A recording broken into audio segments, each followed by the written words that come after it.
다음 주 우리 시장의 힌트, 오늘 밤 뉴욕 증시에서 찾아보시죠. 마켓디너 진행의 조민재입니다. 병 주고 약 주고 우리 시장뿐만 아니라 뉴욕 증시도 마찬가지로 반복이 되고 있는데요. 일단은 정말 오늘 시장 혼돈의 그 자체였죠. 그나마 다행인 점은요. 이 밤으로 갈수록 이 호재거리가 두 가지가 큰 게 들려왔는데요. 첫 번째 속보가 한 가지가 전해졌습니다. 약 2시간 전에 블룸버그 통신의 속보였는데요. 이재명 대통령이 이번 실리콘밸리 방문 기간 동안 삼전닉스가 이 미국의 주요 기술 기업들과 대규모 반도체 공급 계약을 체결할 것이다 라는 소식이 첫 번째로 들려왔고요. 두 번째로는 유가도 약간 진정세를 보이고 있습니다. 지금 이 시각 이 WTI가 89달러 선까지 후퇴하게 되면서 약 전일 대비 3% 가까이 좀 줄어드는 모습이 나타나고 있는데요. 뭔가 뚜렷한 미국과 이란 사이에 진전이 있었다라기보다는 이제는 트럼프 대통령의 이 타코 트레이드를 예측하는 타코 지수라는 게 또 트레이더들 사이에서 나왔거든요. 이 트럼프 대통령이 다시 한번 온건한 메시지, 그러니까 타코적인 메시지를 내뱉을 시점이 얼마 남지 않았다라는 분석이 현재 시장에 퍼지면서 유가가 낮아지고 있는 것으로 풀이가 됩니다. 덕분에 지금 시각 이 코스피 야간 선물 1.38% 상승 중에 있고요. 나스닥 선물도 0.16% 강보합권으로 돌아섰습니다. 과연 다음 주 우리 시장 이런 기분 좋은 소식들을 타고 다시 한번 날개를 달 수 있을지 저희 마켓디너에서 잠시 후에 확인해 보시기 바라겠고요. 그럼 우리 시장에 담긴 마지막 힌트부터 확인해 보시죠. NXT 특징 종목입니다. 가장 먼저 코스피에서 상승률 상위 종목들 살펴보도록 할까요? 뭔가 뚜렷한 주도 업종이 없이 개별 재료주들이 잇따라서 상위권을 차지했습니다. 정규장에서 강했던 종목들이 애프터마켓 후반까지 강세를 이어갔고요. 1위는 역시나 삼성바이오로직스 8.7% 애프터마켓 굉장히 급등세로 마무리를 지었습니다.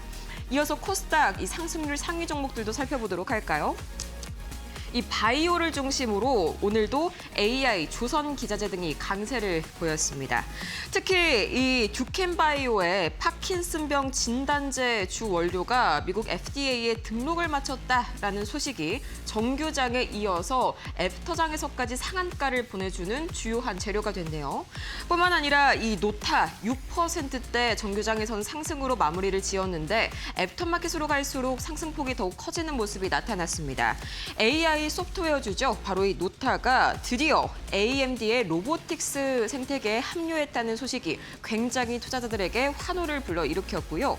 이어서 코스피 하락률 상위 종목도 살펴보도록 하겠습니다. 이쪽은 분위기가 상당히 좋지가 않았죠. 최근에 강세를 보였던 반도체 그리고 이 에너지단에서 주로 차익 실현이 강하게 나왔고요. 기아의 경우에는 실적 이슈가 강했습니다. 2분기 영업이익이 전년 동기 대비해서 5%나 줄어들었다. 이 공격적으로 인센티브 정책을 펼친 여파로 풀이가 되는데 테슬라랑 상당히 좀 비슷한 모습이 보이죠. 물론 이 전기차랑 그다음에 내연기관차, 하이브리드 차라는 차이가 있지만 전반적으로 글로벌 차 시장 그렇게까지 상황이 좋지 못하고 있구나라는 점 확인을 해볼 수가 있겠습니다. 이어서 코스닥 하락률 상위 종목도 보시죠. 이 바이오인 인투셀을 제외하면 주로 로봇이나 반도체 장비 쪽에서 그러니까 고밸류 성장주 쪽에서 정규장에 이어서 앱장까지 약세 흐름이 나타나는 게 뚜렷했습니다. 아무래도 그간 유가가 급등했다 보니까 국채금리도 급등했고요. 당연히 이런 고밸류에이션 종목들이 더욱더 강하게 하락 압력을 받을 수밖에 없겠죠. 이 최근에 기대감으로 주가가 크게 올랐었던 이 레인보우 로보틱스 오늘은 16% 정규장에 이어서 앱장까지 차익 실현이 강하게 나왔네요. 자, 그럼 이런 흐름들이 과연 다음 주 월요일까지 쭉 이어질까요? 저희 마켓디너에서 확인해 보시죠. 마켓디너 힘차게 출발합니다.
이제 미증 시여가지고 조금은 안심이 되나 싶었는데 정말 어질어질한 장세가 미증시에 이어서 우리나라 증시, 다시 또 이제 미증시까지 반복이 되고 있죠. 이렇게 정말 한치 앞을 알 수 없는 장세, 갓다니엘 파트너님 바로 옆에 모셔봤습니다. 파트너님 어서 오세요. 네, 안녕하세요. 네, 반갑습니다. 우리 시장 정말 제가 오늘 4시 방송을 안 해가지고 잠깐은 조금 마음을 놓고 있었어요. 근데 아니나 다를까 정말 또 드라마틱한 장세가 펼쳐졌더라고요. 오늘 시장 좀 어떻게 보셨어요? 맞습니다. 저도 오늘 아나운서님과 마찬가지로 오늘 하루 오후 4시에 방송을 저도 쉬고 오늘 오후 10시에 방송 오기 전에 네. 장을 한번 확인을 했었는데요. 확실히 오늘 장이 좀 밀리면서 전날에 있었던 에 대한 그런 여파가 계속적으로 국장에 대해서 좀 리스크로 영향을 받지 않았나 생각이 듭니다. 그리고 오늘 제가 항상 말씀드렸던 것은 결국에는 이 기관들이 계속적으로 지켜주거나 그리고 개인들에 대한 매동을 통해서 이 주가에 대한 방향성들을 결정해 왔었는데 지금은 외국인들의 수급이 중요하다고 말씀을 드렸습니다. 근데 외국인들의 수급들이 확실히 오늘 장에서도 조금 밀리는 모습들을 보여주면서 같이 좀 심리적인 부분들과 함께 밀리는 모습들을 보였기 때문에 네. 그리고 오늘 같은 경우에는 또 그런 말들이 있지 않습니까? 또 주말에 대한 리스크도 앞두고 있다 보니까 걱정이 많으실 겁니다.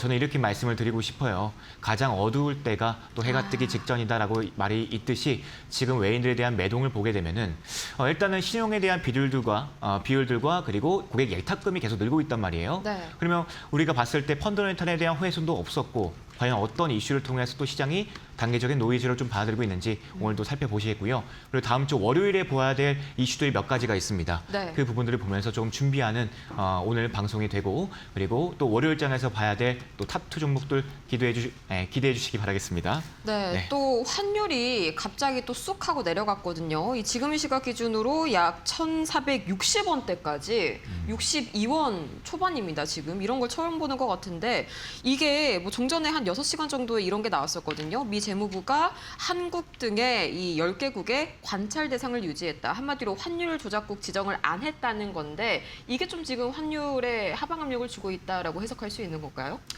계속적으로 일단은 환율에 대해서 내려오고 있는 이유가 몇 가지가 있습니다. 네. 그중에 하나가 또 SK하이닉스에 대한 ADR 상장 그쵸. 이후에 아직까지 반환되지 않는, 그렇죠, 환전되지 않는 우리 마켓펀드에 대한 자금들이 아직까지 들어오지 않고 있는데 이게 들어오게 된다면 확실히 달러를 더 많이 보유하게 되고 또 환전이 되었을 때에 대한 원화의 강세를 예상하고 있기 때문에 이런 부분들도 첫 번째로 잘 잡고 있고요. 방금 아나운서님께서 말씀해 주셨다시피 그런 부분들도 계속적으로 좀 반영이 되면서 네. 또 긍정적인 분위기를 좀 안기고 있습니다. 확실한 것은 또 그게 또 작용한 것 같아요. 저는 또 엔화와 원화에 대한 금리 인상에 대한 부분들이 네. 확실히 달러에 대한 부분들이 좀 받아들여지면서 어느 정도에 대한 이런 부분들이 여러 가지로 복합적으로 좀 작용했다 이렇게 말씀을 드리고 싶습니다. 일단 네. 환율이 내려와야지 일단 우리 외인들이 좀 오래 남을 수 있지 않을까요? 그렇죠. 일단은 뭐 1,460원이면 외인들한테는 정말 더할 나위 없이 우호적인 여건이 아닐 수가 없겠습니다. 우선 달러 인덱스는 101선, 뭐 그렇게까지 달러가 약해진 상황은 아니라는 점 참고해 보시면 좋을 것 같고요. 일단은 이 지난 시장이 남겨줬었던 단서, NXT 특징주 어떤 게 있나 먼저 살펴봐야겠죠. 현대, 힘스, 정말 요새 이 친구 자주 좀 이름을 올리는 것 같아요. 어떤 날은 좀 급락했다가 어떤 날은 다시 한번 좀 매수세가 들어왔다가 좀 급등락이 반복이 되네요. 네, 맞습니다. 확실히 현대임스가 가지고 있는 이 모멘텀 자체가 운송과 관련된 조선 쪽이다 보니까 이런 매크로에 대한 시황과 같이 움직이는 모습들이 있었습니다. 네. 자, 그래서 현대임스가 일단은 선박 블록과 또 선박 구조물을 제작하는 조선 기자재 종목이지 않습니까? 그래서 이번에 또 호황을 맞고 있는 조선업계가 또 LNG에 대한 친환경 선박 수주에 대한 부분들까지 반영이 되면서 이게 또 2분기 그리고 3분기에 이어서 계속적으로 좀 실적으로 나오지 않을까라는 기대감이 있습니다. 네. 그리고 방금 전에 말씀했다시피 중동에 대한 리스크에 대해서 직접적인 좀 수혜를 받고 있는데요. 홍해와 중동 지역 긴장감이 계속적으로 좀 늘고 있습니다.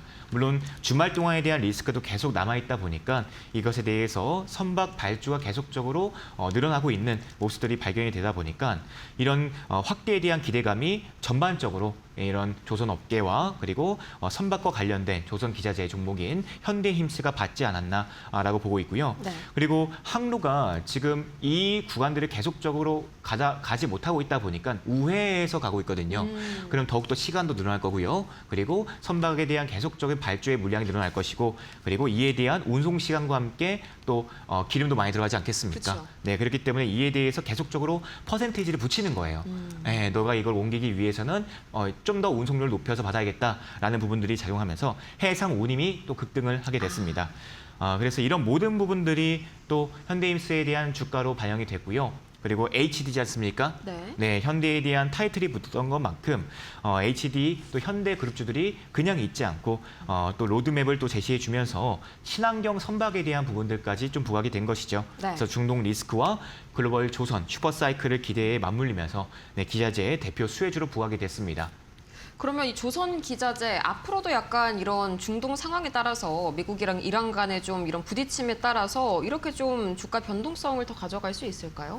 주가 변동성을 가져가야겠죠. 사실상 우리가 차트에 대한 자리를 보게 됐을 때 앞전 자리에 있었던 언덕의 물량들을 그대로 받았거든요. 네. 그리고 121선에 대한 저항 구간을 거기에 있는 물량들을 먹고 윗꼬리를 남겼단 말입니다. 이렇게 되면 한 번 더 좀 쉬어가는 부분들도 예상을 해볼 수가 있는 거예요. 네. 그러면 조선업계랑 조선기자재가 좀 쉬어가면은 당연히 또 순환매가 조금 이뤄질 수 있는 긍정적인 부분들도 볼 수가 있겠죠. 네, 왜냐하면 제가 이제 아까 말씀드렸잖아요. 이 트럼프의 타코 트레이드, 그러니까 좀 온건한 이야기가 나올 만한 그런 시점이 머지 않았다. 지금 이런 분석이 시장에 강한데 이런 경우에는 또 다시 한번 주가가 좀 살짝 단기 쉬어갈 수 있다. 뭐 이렇게 정리를 해볼 수가 있겠네요. 네. 네, 좋습니다. 자, 그래서 방금 말씀드렸다시피 차코 트레이드 항상 왜 매를 먼저 때리고 나서 협상 카드가 나오는지 모르겠지만 늘 그렇죠. 트럼프의 특성상 협상 카드로 자주 사용을 해왔습니다. 확실히 지금 이란에 대한 입장을 봤을 때는 네. 계속해서 테이블에 온전치가 않다, 앉을 준비가 안 됐다, 앉을 자세가 안 됐다라는 거예요. 저번에 또 국무장관이 대놓고 그렇게 저격을 했죠. 네, 맞습니다. 그래서 그러면 어떤 자세를 보여야지 그 자리에 앉을 수 있을까요?라는 물음에 답할 수 있도록 계속 도움을 주는 것 같은데 조금 많이 아픕니다. 네. 그래서 방금 말씀드렸듯이 차트 우리가 같이 보시면요. 자, 일봉 차트를 봤을 때 앞전에서 말씀드렸던 이 앞자리의 언덕 제가 조금 더 크게 보여드리면은 네. 여기서 사각형이 있습니다. 차트 도구에도 있는데 이 앞에서의 언덕 라인에서의 물량들을 말씀을 드린 거예요. 그런데 이 물량이 자 지금 있었던 하락하고 있던 추세를 돌리고 나서 만든 물량인 만큼 여기서 물량이 많겠습니까? 적겠습니까? 네, 많겠죠. 그렇죠. 네, 많기 때문에 이 자리에서의 물량을 먹기 위해서 오늘의 상승이 나온 것이고요.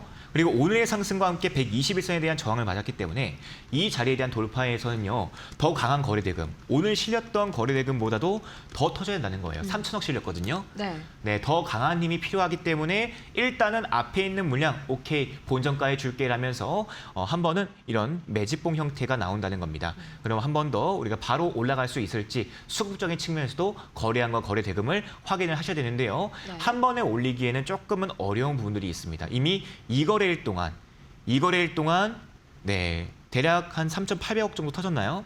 네. 많이 터졌네요. 되게 네. 많은 힘을 썼기 때문에 이 힘이 어디 들어갔겠습니까?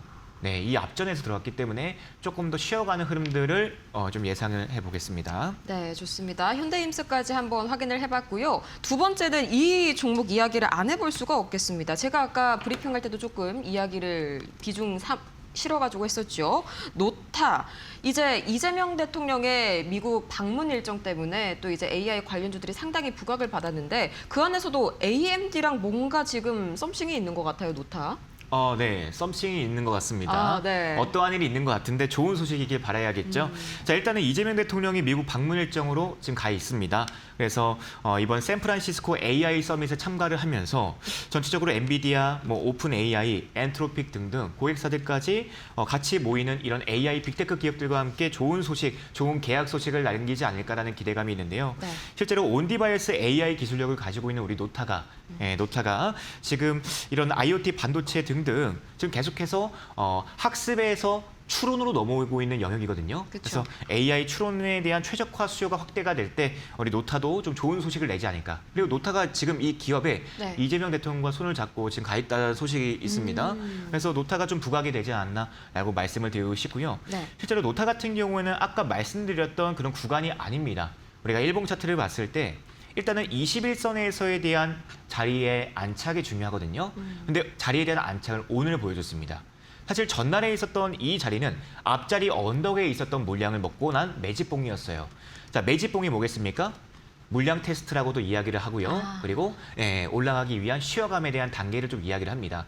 한 번에 그냥 주가를 쭉쭉 끌어올리면은 매집봉을 했을 때랑 매집봉을 안 했을 때의 차이가 있어요. 어떤 차이가 네, 있어요? 매집봉을 통해서 우리가 한번 발라 먹으면서 앞전에 있었던 개인들의 이 물량들을 받게 됐을 때 네. 더 쉽게 올릴 수가 있습니다. 네, 더 쉽게 올릴 수 있기 때문에 우리가 이런 부분들을 봤을 때 그럼 매집봉이 필요하는구나. 그래서 매집봉을 봤을 때는 이게 매집봉인지 아닌지는 제가 계속적으로 좀 디테일한 부분들은 제 방송과 함께 잡아주셔야겠죠? 제 네. 방송과 함께 밴드에 올려드리고 있으니까 참고하시면 되고요. 자, 그리고 이미 노타 같은 경우에는 21선에 대한 안착이 오늘 중요했는데 실제로 안착을 했었고 앞전에 있었던 이 AI에 대한 호재를 가지고 지금 계속적으로 이 위에 있는 자리 보이십니까 혹시? 네, 보이네요. 이 위에 또 61선에 또 내려오고 있어요. 그러면은 우리가 여기서 볼 수 있는 것은 전 종가, 물론 갭상승이 나왔을 때에 대한 가격도 반영을 해줘야 돼요. 월요일날 갭상승 시가를 어떻게 형성하는지 봐야 되겠지만 이 위에 물량들을 봤을 때 대략 한 15에서 20% 정도 공간이 남아 있습니다. 네, 그러면 15에서 20% 공간을 어떻게 채웠는지 우리가 또 기대를 해볼 수 있는 자리가 있겠습니다. 네, 한 가지 살짝 궁금한 게 이제 네. 이런 방문 이벤트 같은 경우에는 우리가 한번 겪어봤잖아요. 뭐 젠슨왕 CEO가 방문을 했었을 때 특히나 로봇주들이 굉장히 큰 기대감으로 움직였다가 그 이후로 굉장히 또 횡보를 한 그런 이력들이 있죠. 이번 이 AI 관련주들도 이제 이재명 대통령 갔다 오고 나시면은 또 급락하고 횡보하지 않을까? 약간 이런 걱정도 있네요. 어떻게 보세요? 저는 일단 차트가 뭐 전체적으로 말해주진 않지만 네. 굉장히 좀 기대감이 있는 자리라고 말씀드리고 싶고요. 그리고 두 번째는 일단은 그때 당시에는 로봇 이제 회동이 있었을 때는 또 삼겹살을 잘못 잘랐다. 또 이런 이야기가 있습니다. 네. 그래서 이번에 좀 잘 잘라달라는 이야기가 있는데 네, 이런 재밌게 웃어 넘길 수 있는 이야기가 있지만 일단 AI에 대해서는 우리가 조금 더 집중을 해볼 필요가 있다는 거예요. 네. 반도체 칩에 대한 계속적인 둔화에 대한 부분들을 그리고 그 다음에 단형 계약에 대한 체결 여부가 계속적으로 시장에 돌았었거든요. LTA요? 네, LTA에 대한 부분들이 돌았었는데 지금 이 부분들을 해소하기 위해서 이제는 이재명 대통령까지 국가의 원수와 가서 좀 개입하는 것이 아니라는 기대감이 있는 만큼 추후에 나올 수 있는 이야기가 또 있다는 거예요. 또 기대감이 있기 때문에 자, 이런 부분들이 다 반영이 되어서 다음 주에 움직일지 아니면은 이런 부분들을 가지고 나서 한 번 더 쉬어가는 자리가 있을지 살펴볼 필요가 있겠습니다. 네, 이번에는 단순히 그냥 좀 뭔가 보여주기식 이벤트에 그치지 않고 좀 대통령이 직접 움직이는 만큼 실적에 대한 뭔가 구체적인 청사진이 찍혔으면 하는 그런 바람이 있네요. 이렇게 오늘 장의 마지막 단서 NXT 통해서 확인해봤고요. 본격적으로 다음 주 준비를 해보도록 할게요. 이 다음 주 판을 흔들 두 가지 이슈. 먼저 첫 번째부터 열어보시죠. 유가 100달러 시대 증시는 어디까지 흔들릴까? 어제 이 시간만 하더라도요. 브렌트유는 물론이고 WTI까지 큰 폭으로 오르면서 국채 금리가 급등한 그런 이력이 있었죠. 다행히도 지금은 살짝 되돌림이 나온 상태인데 과연 여기에 따른 증시의 변동성 어느 정도까지 커질지 바로 파헤쳐보도록 할게요. 사실 우리 증시 이 정도 빠질 거를 저는 어제 이 시간부터 좀 예측을 하고 있었거든요. 그럴 수밖에 없는 게 M7이요. 정말 말도 안 되게 빠졌습니다. 물론 뭐 테슬라랑 그다음에 구글 실적에 대한 그런 실망도 있었겠지만 국채 금리 사실 이 부분이 제일 컸었잖아요. 맞습니다. 지금 유가가 조금 되돌려졌는데 뭐 다시 괜찮아질까요? 어떤 단계라고 보세요?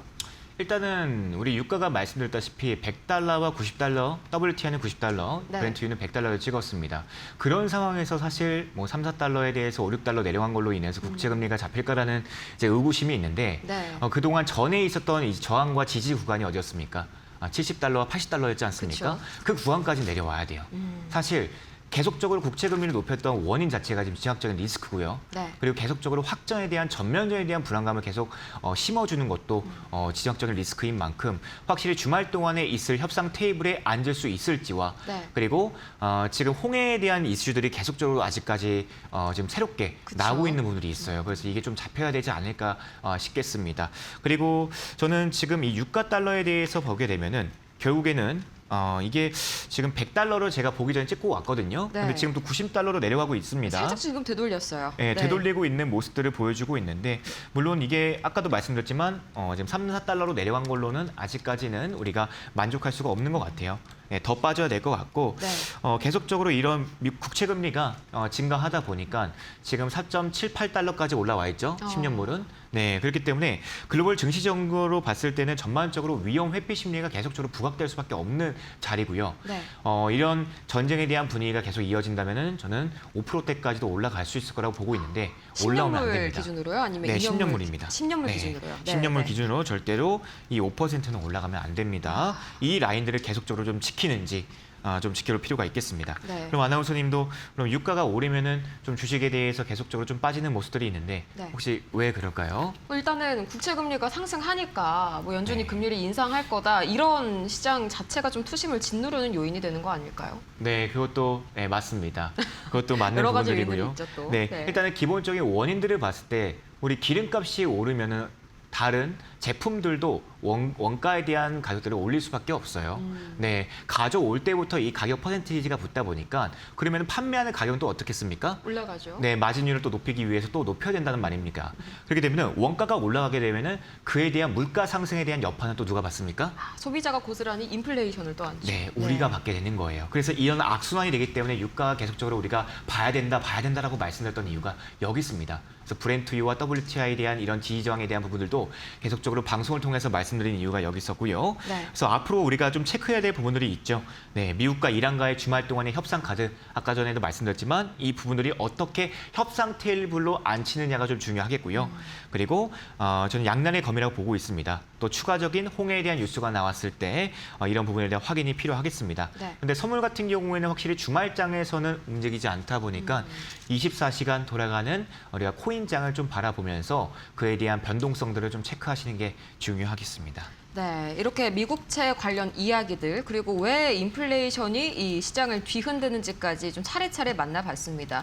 뿐만 아니라 이 국채 금리가 높아지게 되면은 당연히 기업들이 돈을 빌려오는 비용, 이 자금 조달 비용이 높아지겠죠. 그것 때문에 특히나 이 돈을 많이 빌려왔던 빅테크주들 그리고 하이퍼스케일러주들이 더 강하게 압박을 받는다는 점도 같이 체크를 해보시면 좋을 것 같네요. 두 번째 이슈로 한번 넘어가 볼까요? 좀 이어지는 이슈입니다.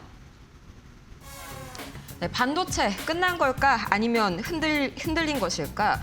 인텔도 실적이 상당히 잘 나왔고요. KPX 우리의 바람대로 상향했고 메모리 공급 부족까지 언급을 했습니다. 그런데도 오늘 삼전익스는 물론이고 반도체 딴 투심이 일제히 흔들렸죠. 이번에 또 모건 스탠리가 사고 한 가지를 쳤습니다. 그리고 여기에 대척점이 될 만한 속보도 제가 오프닝 때 전해드렸는데 과연 어느 말이 맞을지 자세히 파헤쳐 보도록 할게요. 모건 스탠리는 우리한테 뭔가 악감정이 있는 걸까요? 지금 어떤 보고서가 나온 거죠? 사실 모건 스탠리를 봤을 때 기존에 있었던 기술적인 분석에서는 되게 좋게 얘기를 하고 아니 보고서는 또 뒤에서 이렇게 흘립니다. 저도 한 가지 의구심이 좀 드는 게 네. 보고서 두 건을 노출이 되었다라고 얘기한 것도 좀 이상하고요. 누출이요? 네, 노출이 되었다. 노출이 되었다? 네, 두 건이 노출이 되어서 이렇게 보고서가 나왔다라는 이슈도 있었는데요. 내가 한 게 아니라 우리 집 고양이가 한 거다. 약간 이런 건가요? 네, 그런 식으로 이제 좀 풀어나가는데 이번에도 또 그 사람이었습니다. 네, 확실히 모건 스탠리에 대한 반도체 저격수로 알려져 있는 우리 숀킴이 보고서가 다시 한번 더 공개가 되었기 때문인데요. 이번에 또 메모리에 대한 피크아웃, 또 겨울이 왔다라고 이야기를 하면서 또 2017년도, 21년도, 24년도에 대한 계절에 대한 기상청이 되었던 숀킴이 네. 또 비관적인 보고서를 냈어요. 또 어떤 내용인지 봤더니 메모리에 대한 우려감이에요, 또. 예, 그래서 서버에 대한 주문이 좀 둔화되는 게 아니냐. 그리고 매출액 보고서를 봤더니 조금 줄어드는 거 아니냐. 이렇게 얘기를 한 두 가지에 대한 이슈를 가지고 또 이번 시장에서 부각이 된 겁니다. 근데 낱낱이 파헤쳐 보면은 사실상 이게 악재가 아니라 중장기 호재로 봐야 되는 부분들이 있는데 네. 계속적으로 이런 부분들을 흘리면서 주가를 흔들었던 부분들이 지금 시장에 되게 변동성이 진짜 크구나. 그리고 이 시장의 참여자들이 정말 뉴스 하나에도 움직일 수 있는 그런 부분들이 있구나. 라는 부분들이 있고요. 그리고 외인들이 또 차익 실현한 부분들이 있기 때문에 이럴 때마다 좀 이용한 것이 아닌가라는 부분들이 또 들고 있습니다. 네. 근데 좀 궁금한 게 이 모건 스탠리도 그렇고요. 얼마 전에 이제 월가에서 대거로 보고서를 냈잖아요. 반도체주 너무 많이 급락했으니까 이제 저가 매수를 할 때가 됐다. 이것 때문에 우리 증시 한번 크게 오른 지 며칠이 채 지나지가 않았는데 그때 그런 걸 발표한 이 팀이랑 이 팀이 별개의 팀인가요? 다 공유가 되겠죠. 네. 네, 다 공유가 될 것이고 제가 그 당시에도 함께 우리 아나운서님과 썸머 타임에 대해서 얘기를 했었는데 그쵸. 썸머 랠리에 대해서 말씀을 드렸다가 바로 그 다음 날에 다다음 날인가요? 조금 이런 외인들의 수급 자체가 이 거래를 뒤네요. 네, 네. 이 거래를 뒤에 좀 흔들리는 모습들을 보여왔습니다. 결국에는 이런 보고서를 내면서 실제로 정말 많은 기업들이 저평가가 되었고 정말 많은 기업들이 30%에서 50% 사이에 대한 하락세를 보이고 나서 기술적인 과매도에 대한 부분들이 부각되다 보니까 네. 저평가가 됐다. 또 보고서를 또 좋게 낸 거죠. 네, 그리고 나서 보고서가 노출됐습니다 하면서 또 이야기 나온 거예요. 네. 그리고 외인들의 이제 이런 차익 실현에 대한 물량이 나왔습니다. 그럼 우리는 전체적으로 이제 시장에 대한 돈이 들어온 걸 믿어야 되거든요. 여러 가지에 대한 이런 낭설들과 찌라시들은 있을 수 있어요. 하지만 돈이 들어왔으면은 이런 얘기를 하죠. 제가 1억을 투자하고 10억이 들어가 있으면은 그런 뉴스에 흔들릴 수 있을까요? 진실을 알기 위해서 그리고 그 다음에 또 이 정보에 대해서 확인이 필요하겠죠. 네. 근데 이 돈에 대한 수급들을 봤을 때 실제로 선물 시장에 들어왔던 외인들의 수급들은 아직까지 그렇게 많이 빠지지가 않았다는 거예요. 이 말인즉슨 뭐겠습니까?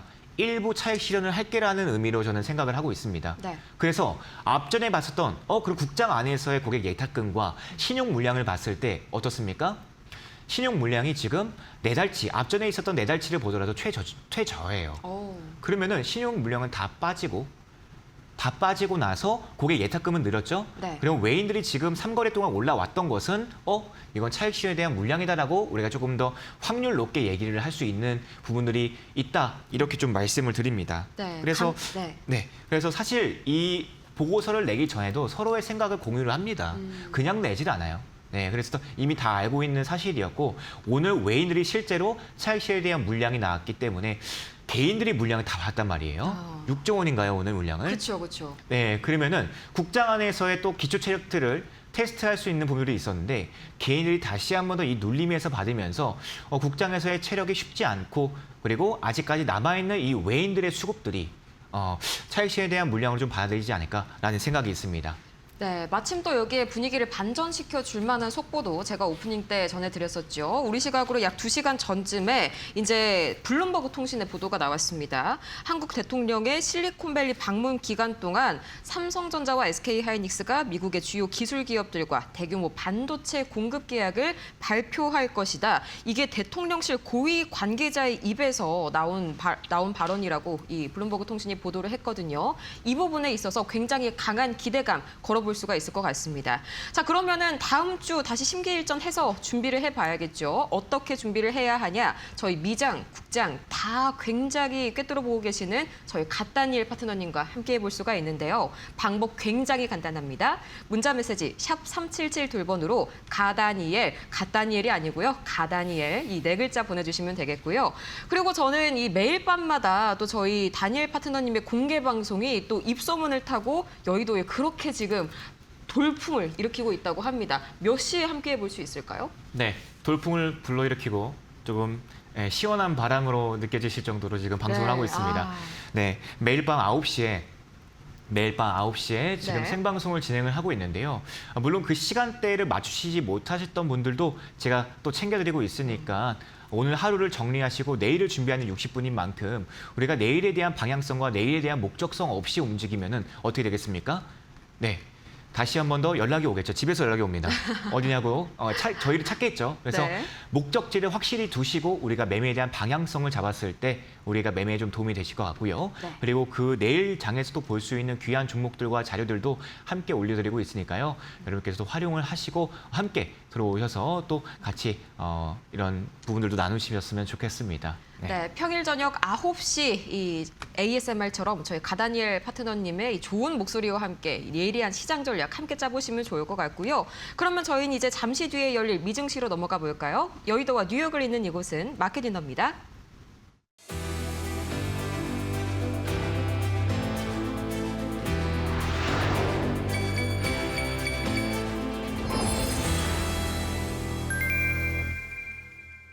지금 이 시각 뉴욕 증시 개장 약 1분 전입니다. 먼저 원자재 상황부터 확인해 보시죠. 가장 먼저 WTI 국제 유가입니다. 2.86% 하락하면서 어느덧 89달러 선까지 일단 앞에다가 팔자는 단 상황입니다. 이란의 외교관이 이란이 이 외교에 문을 닫지 않고 중재자를 통해서 메시지 교환을 계속해서 하고 있다면서 온건한 메시지를 던졌는데 이게 긍정적으로 투심에 작용한 모습이고요. 원달러 환율이 13원 이상 내리면서 1,460원 초반대까지 밀려났습니다. 굉장히 오랜만에 보는 레벨이죠.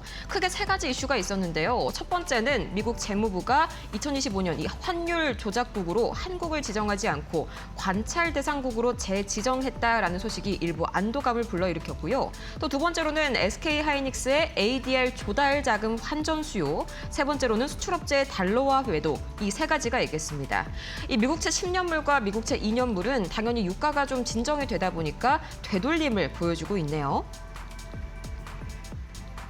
네, 이렇게 해서 7월 24일 금요일 뉴욕 증시 출발했습니다. 우선 기본적인 원자재 상황에서 보셨다시피 유가가 그나마 소폭이나마 조금은 반락하게 되면서 시장에 가득 찼었던 부담감을 약간 완화해주는 그런 움직임입니다.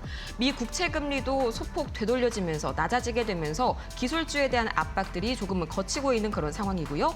우선 3대 지수 출발 상황 먼저 보시죠. 다우 지수가 0.2% 강보합으로 출발하고 있고요. 나스닥 지수가 0.07% 극약보합 수준에서 움직이고 있습니다. 이 정도면은 뭐 올랐다 내렸다라고 단언을 하기에는 너무나 좀 작은 그런 움직임이죠. 그냥 보합권이다 볼 수가 있겠는데 우선은 전반적인 흐름을 보자면 전일 빅테크들을 중심으로 나스닥이 급락했던 여파로 오늘은 M7 쪽에다가 반발 매수세, 저가 매수세가 들어오고 있고요.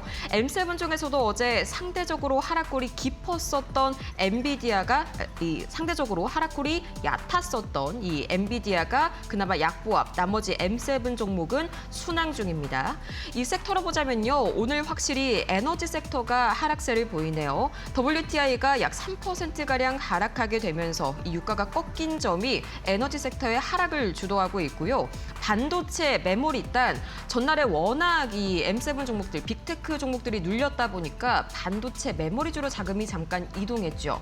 오늘은 다시 M7, 빅테크 쪽으로 돈이 돌아오게 되면서 메모리 단은 전일 상승에 따른 이 상승을 약간 반납하는 차익 실현이 나타나는 그런 모습이 연출이 됩니다. 특징주 상황 한번 살펴보실까요? 우선은 메타 상황 보도록 하겠습니다. 메타 역시 오늘 강한 되돌림을 좀 나타내고 있는데 페이스북 마켓플레이스의 판매자들을 위해서 전용 어플이죠. 이 셀러를 출시했다라는 소식이 긍정적으로 작용이 되고 있습니다. 이 메타 지금 시각 이 등락을 계속해서 좀 반복하고 있는 흐름들이 나타나고 있고요. 또 이어서 엔비디아 보도록 하겠습니다.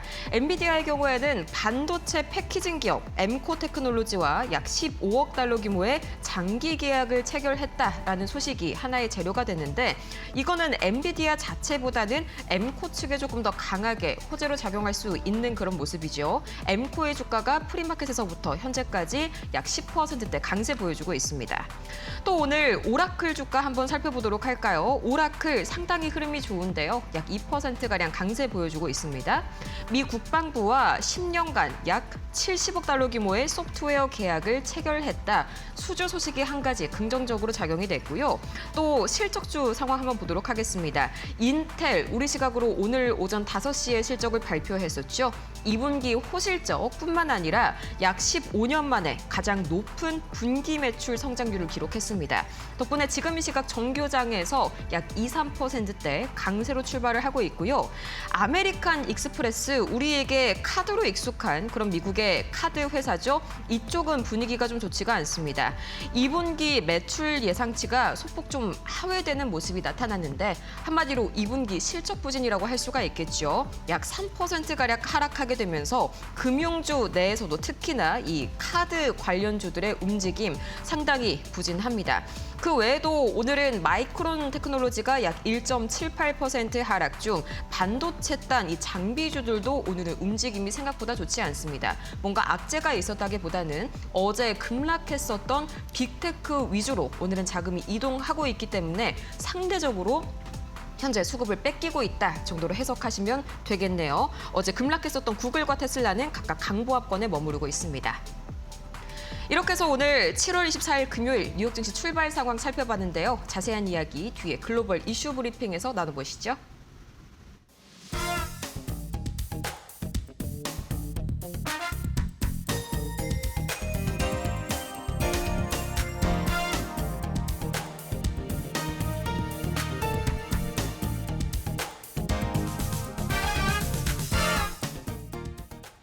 유가도 지금 굉장히 싱숭생숭한데 다시 한번 관세 이야기가 좀 불거지고 있죠. 이거 뭔가요? 원래 있던 거를 그냥 그대로 연장을 한다는 건가요? 아니면 뭔가 새로운 걸 더 얻는다는 건가요? 새롭게 연장되면서 갱신이 되는 상황들이죠. 사실상 그 전에 있었던 이 관세가 완전히 철폐가 됐으면 좋겠지만 이번에 새로운 법적 근거를 가져와서 법인에 대한 그런 막았던 부분들을 좀 해소하기 위한 트럼프의 노력이 있었다라고 보고 있습니다. 실제로 지금 무역법 301조를 활용해서 네. 계속적으로 좀 불공정 무역을 근거로 삼고 각 국가들마다의 관세를 좀 매겼는데요. 확실히 우리 한국과 일본은 기존에 있던 무역 합의가 있다 보니까 이를 반영해서 관세 상한을 전에가 이제 10%였는데 12.5%까지 설정이 됐고 유럽연합과 대만은 10%로 수준으로 제한이 됐습니다. 확실히 이 관세 정책을 오히려 좀 계속 유지를 해야겠다라고 생각을 하고 네. 이런 법적인 이슈를 또 가지고 와서 명분을 위한 좀 바꾸지 않았나라는 생각이 들겠습니다.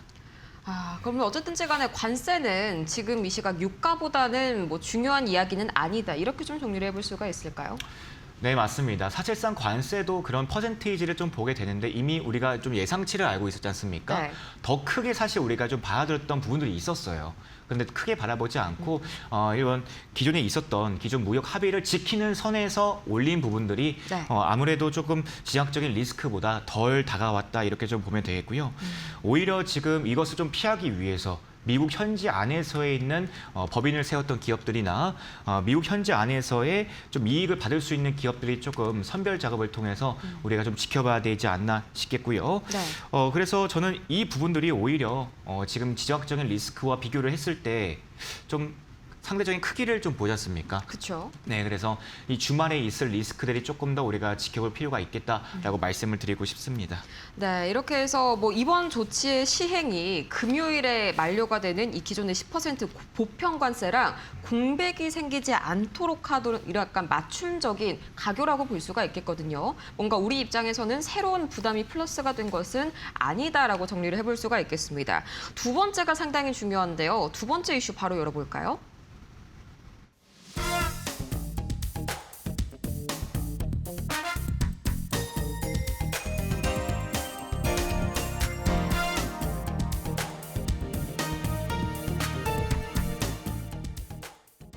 네, 일본의 40년물 국채 금리가요. 다시 한번 4%를 돌파하면서 사상 최고치에 바짝 다가섰습니다. 이렇게만 봤을 때에는 이게 뭐 우리랑 크게 상관이 있나 생각을 하실 수도 있겠지만 이게 문제죠. 국채 금리가 이렇게 높아지게 되면은 BOJ가 금리 인상을 하게 되고요. 금리 인상이 단행되면 여러분이 가장 무서워하시는 것 중에 하나인 엔캐리 트레이드 청산, 이게 촉발이 될 수가 있습니다. 불과 2년 전이었죠. 기억나세요? 이게 벌써 2년이나 흘렀더라고요. 이제 네. 2024년 8월 5일이었습니다. 그때 아무런 이유도 모르는 채로 다들 영문을 모르는 채로 코스피가 8% 가까이 급락했고요. 전 세계 증시가 마찬가지로 엄청난 대폭락을 겪었었는데 네. 그 주범이 나중에 알고 보니까 엔캐리 트레이드 청산이었죠. 이번에도 좀 비슷한 움직임이 나올 수 있을까요? 확실히 지금 이 엔캐리 트레이드에 대한 부분들이 계속적으로 좀 시각이 부각이 되고 있는데 네. 아까도 말씀드렸지만 지정학적인 리스크보다는 크지 않다라는 부분들을 좀 말씀을 드리고요. 그리고 지금 실제로 원래는 일본 자체가 전 과거에 있을 때는 제로금리에 대해서 계속적으로 좀 홍보를 해왔고요. 네. 그리고 그 시장에 대한 기조를 유지를 해왔습니다. 근데 확실히 이 엔화에 대한 부분들을 우리가 달러에 대한 비교를 했을 때 확실히 차이가 있다 보니까 그런 원화와 이 엔화에 대한 강세를 어디서 찾느냐, 금리 인상에 대한 카드를 들 수밖에 없습니다. 그래서 그 전에 있었던 고액 투자 자산들은 엔캐리 트레이드라는 단어가 뭐겠습니까? 제로금리였던 금리가 네. 현저히 적었던 일본에 대한 이 금리를 믿고 여기서 자금을 대여해서 빌려와서 더 고자산 가치에 대해서 투자를 하고 있는 게 바로 엔캐리 트레이드 청산인데요. 엔캐리 트레이드인데요.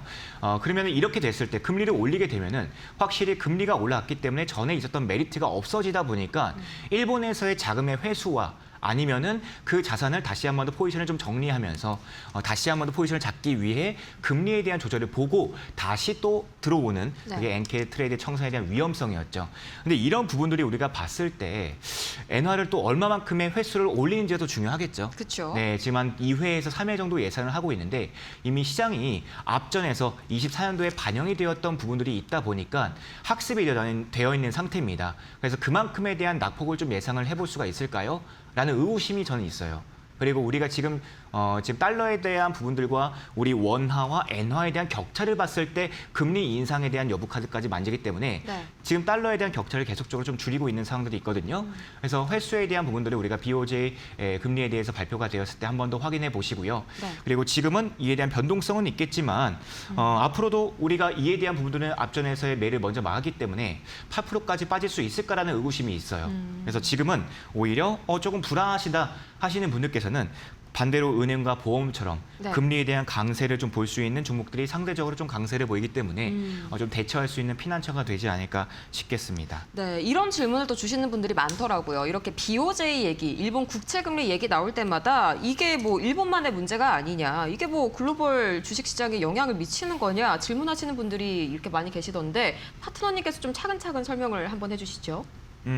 일단은 일본 엔화와 원화 자체가 워낙 지금 저평가되어 있고 너무 낮춰져 있는 상황입니다. 네. 우리도 지금 계속적으로 종결에 대한 의지를 좀 피력하고 있는데 한국은행도 한은도 올려야 돼요. 네, 저희도 지금 올려야 되고 지금 일본 같은 경우에도 올려야 되고요.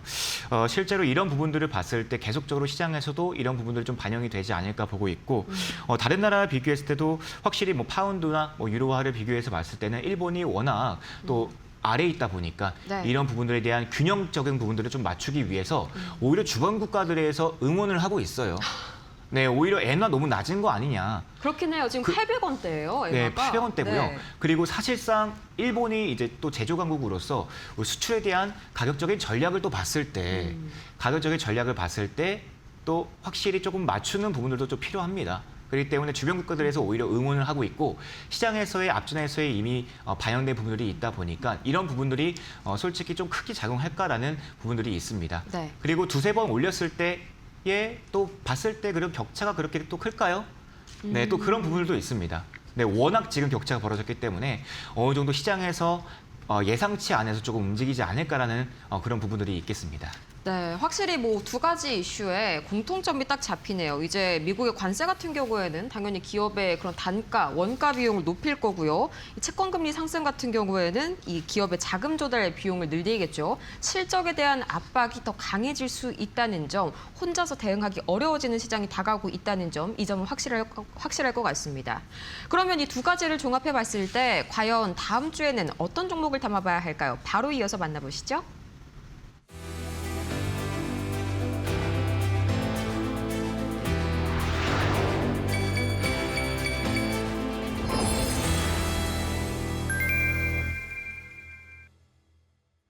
내일의 승부주, 다음 주의 승부주. 그래서 파트너님, 이렇게 어려운 이런 난세에 다음 주에는 과연 어떤 종목을 한번 담아봐야 될까요? 오늘 두 가지 종목을 좀 준비를 해주셨네요. 네, 맞습니다.